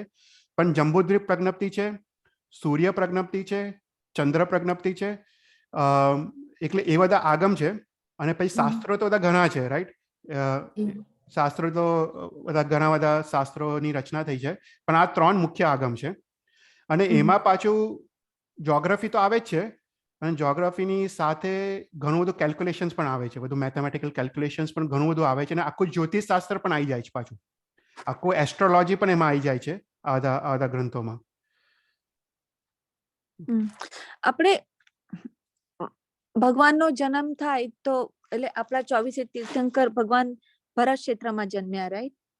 બધે આપણા અત્યારના 24 તીર્થંકર આપણા એટલે ઋષભદેવથી મહાવીર સ્વામી આપણા ભરત ક્ષેત્રમાં. હા, અને બધા મેરુ પર્વત ઉપર થાય, રાઈટ? ભગવાનનો જન્માભિષેક. હા, જન્માભિષેક હા, અભિષેક બધા મેરુ પર્વત પર જ થાય. તો પછી ભગવાનને લઈ જવા માટે દેવો કેટલી સેકન્ડની લબ્ધિઓ યુઝ કરતા હશે કે ભગવાનને ત્યાંથી ત્યાં લઈ જાય? ડિસ્ટન્સ તો હા, એટલે છે ને, હા, એ લોકો જોડે વૈક્રિય લબ્ધિ હોય છે. એટલે એ લોકો શું કરી શકે કે એ લોકો ઇન્સ્ટન્ટલી પોતાનું શરીર વિખોરવી શકે અને બીજી જગ્યાએ એ શરીર ઊભું કરી શકે. એટલે એ લોકોને ટ્રાવેલ કરવાની પણ જરૂર ના પડે. બરાબર. એટલે આપણે ખબર શાસ્ત્રમાં આચરણ સૂત્રમાં એક કથા આવે છે ભગવાન મહાવીરની કે કોઈ ભગવાન મહાવીરને મને નામ તો ખ્યાલ નથી પણ કોઈ મારવા આવ્યું અને જો એ મારે તો ભગવાન મહાવીર ત્યાં ને ત્યાં કાળધર્મ પામી જાત. એકલો પ્રહાર હતો પણ ઇન્દ્ર એક જ સેકન્ડમાં આવી ગયો ત્યાં જ અને ઇન્દ્ર એને રોકી લીધો. તો આ વસ્તુ બધું બને કેવી રીતે? તો આ વૈક્રિય લબ્ધિ થઈ. એટલે ઇન્દ્ર ખાલી વિચાર કરે અને પોતાનું શરીર વિખુરે અને તરત બીજું શરીર બનાવી દે ત્યાં આગળ જ ભરત. ઓકે, હા. એટલે એ લોકોને ટ્રાવેલ કરવાની જરૂર ના પડે. એટલે આ છે વૈક્રિય લબ્ધિ છે એ લોકોની. ઓકે. હા, એને જે વૈક્રિય સમુદ્ઘાત કહે છે. એટલે બહુ ડિટેલમાં મતલબ હું કહેતો ને પણ આપણે દંડક છે ને દંડક પ્રકરણમાં એક સમુદ્ઘાત કરીને દ્વાર છે અને સમુદ્ઘાત કરીને 24 દ્વારમાં એક દ્વાર સમુદ્ઘાત દ્વાર છે. એમાં 8 પ્રકારના સમુદ્ઘાતનું વર્ણન આવે છે. જેવી રીતે કેવલી સમુદ્ઘાત, આહારક સમુદ્ઘાત, કષાય સમુદ્ઘાત, મરણ સમુદ્ઘાત, ઘણા બધા આયુષ્ય સમુદ્ઘાત. એમાં એક સમુદ્ઘાત છે વૈક્રિય સમુદ્ઘાત. એટલે એમાં શું કરતા હોય છે વૈક્રિય સમુદ્ઘાતમાં કે એ લોકો ઉત્તર વૈક્રિય શરીર બનાવે પોતાનું અને ઉત્તર વૈક્રિય શરીર બનાવે પણ આત્મા પ્રદેશ કનેક્ટેડ હોય. એટલે ઇવન ધો એ લોકો ભરત ક્ષેત્રમાં 9 શરીર બનાવે વૈક્રિય લબ્ધિથી પણ એ લોકોનો આત્મા પ્રદેશ મુખ્ય શરીર જોડે સ્ટીલ કનેક્ટેડ હોય. એ લોકો વૈક્રિય સમુદ્ઘાતની પ્રક્રિયા કહે છે. એટલે આત્મા એ લોકો બહાર નીકાળે, શરીરની બહાર નીકાળે અને જ્યાં ક્ષેત્રમાં ઉત્તર વૈક્રિય શરીર બનાવવું હોય એ ક્ષેત્ર તરફ પોતાનું આત્મા લઈ જાય. અને એની સ્પીડ જે એ સમુદ્ઘાતની સ્પીડ તો ઇટ્સ લાઈક ઇન્સ્ટન્ટેનિયસ. એટલે આપણો જો આત્મા જે અહીંયા મરણ પામે અને સિદ્ધિ ગતિમાં જાય it's less than 1 second, right? એક સમયમાં. એવી જ રીતે એ લોકો એક સમયમાં પોતાનું આત્મા શરીરથી બહાર નીકાળીને જ્યાં પણ ઉત્તર વૈક્રિય શરીર બનાવવું હોય એ ત્યાં આગળ આત્મા પહોંચે અને એને એ લોકો દંડ કહે છે. એટલે એક જ લાઈનમાં આખો આત્મા એ લોકો કરી શકે અને દંડ કહે. અને ત્યાં આગળ એ લોકો જે પણ ક્ષેત્રમાં શરીર બનાવવું હોય એ લોકો વૈક્રિય સમુદ્ઘાતની પદ્ધતિ ઉત્તર વૈક્રિય શરીર બનાવે. એટલે ધીસ ઇઝ ઓલ ઇન્સ્ટન્ટેનિયસ. એક સમયમાં આખું થઈ જાય બધું. એ લોકોની બધી લબ્ધિ હોય છે દેવોની.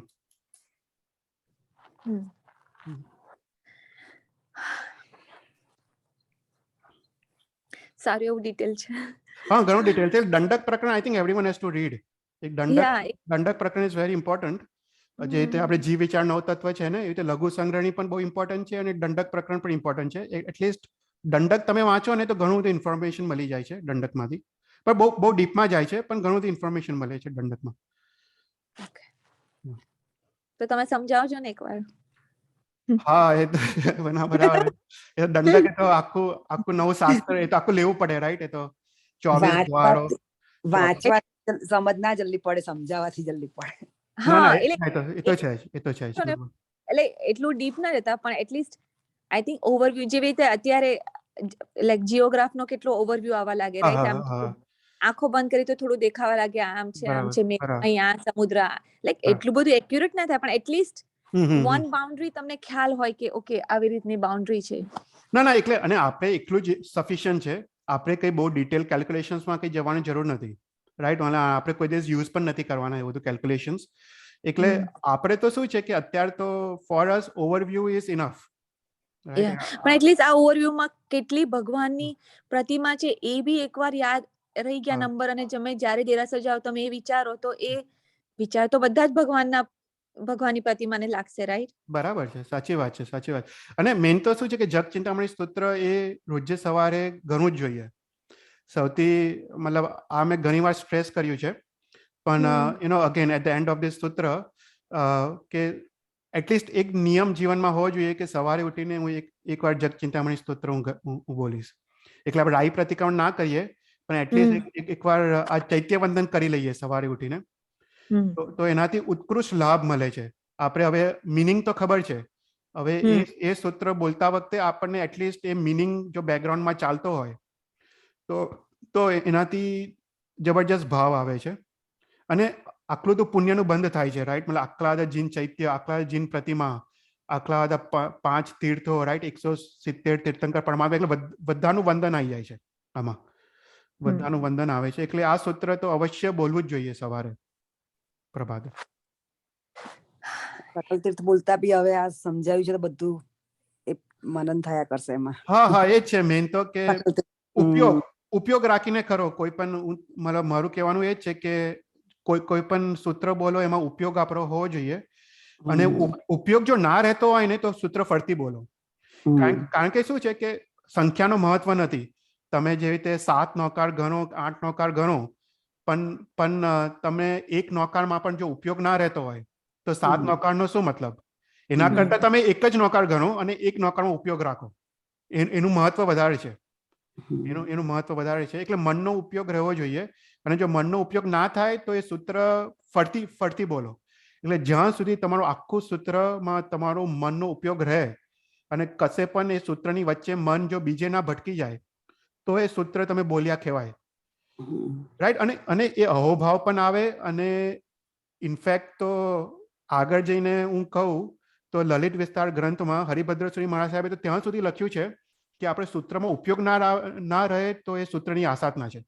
ત્યાં સુધી લખ્યું છે. એટલે તમે વિચાર કરો કે આપણું મન અગર સૂત્રમાં ના રહે તો આપણે સૂત્રની આસાધના કરીએ છીએ. એટલે ત્યાં સુધી એ લલિત વિસ્તાર ગ્રંથમાં લખ્યું છે હરિભદ્ર શ્રી મહારાજ સાહેબે. એટલે સૂત્રમાં ઉપયોગ રહ્યો it's very very important. Very very important. એટલે એના પર વધારે ધ્યાન આપો જીવનમાં. એના પર પ્રેક્ટિસ કરો. અને સંખ્યા પછી આવશે. સંખ્યા ઓટોમેટિક પછી આવશે. પણ અત્યારે ખાલી 3 નોકાર ગણાતા હોય તો 3 નોકાર ગણો અને એના પર ઉપયોગ રાખો. જો 7 નોકાર ના ગણાતા હોય, એકવાર જગ ચિંતામણી સ્તોત્ર બોલાતું હોય તો એકવાર બોલો. રાઈટ. પણ ઉપયોગ રાખીને બોલો તો જ એનું મહત્વ છે. બાકીનું મહત્વ નથી. બાકી તો દ્રવ્ય ક્રિયા થઈ જાય ને, ભાવ ક્રિયા ના રહે, ઉપયોગ ના રહે તો.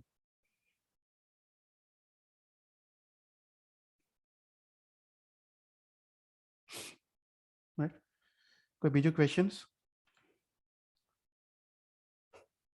સારું, તો આપણે એન્ડ કરીએ. હવે નેક્સ્ટ ટાઈમ આપણે શું લેવું છે વિચાર કરીએ. મારા ખ્યાલથી ખબર નહીં, પણ હું ભક્તામળ સ્તોત્ર તરફ વિચારું છું. પણ જોઈએ ભક્તામળ, કારણ કે છે ને વી આર પ્લાનિંગ અ પૂજન, એક ભક્તામળ પૂજન પ્લાન કરીએ છીએ ઓગસ્ટમાં. એટલે મને વિચાર છે કે કદાચ ભક્તામળ સ્તોત્ર લઉં તો લોકોને એટલીસ્ટ એનો મિનિંગ ખબર પડે, તો પૂજન વખતેનો ભાવ આવે ભક્તામળ પૂજન વખતે. તો એક એ છે. પણ હજુ મેં વિચાર્યું નથી. કદાચ નમોત્તરમ સ્તોત્ર પણ લઉં, કદાચ વંદિતું સ્તોત્ર પણ લઉં. એટલે અલગ અલગ સ્તોત્ર મારા માઇન્ડમાં છે. પણ જોઈએ આપણે કયું સ્તોત્ર લેવું છે. એ 3 માંથી કદાચ એક લઈએ. વંદિતું સ્તોત્ર, નમોત્તરમ સ્તોત્ર કે ભક્તામળ સ્તોત્ર, એ 3 માંથી એક લઈએ આપણે. ઓકે, તો આપણે મંગલાચરણ કરી દઈશું. નમો હરિયંતારમ, નમો સિદ્ધાનમ, નમો આયર્યારમ, નમો વજ્જાયારમ, નમો લોય સવ્વસાહુરમ, એસો પંચ નમુકારો સર્વ પાવ પરાસનો, મંગલારંચ સર્વે સિમ પરમમ વૈ મંગલમ. જીન આજ્ઞા વિરુદ્ધ બોલાયો તો ઈચ્છામિ દુક્કડમ. Thank you. Thank you, Jit. Thank you, Jitendra. Thank you.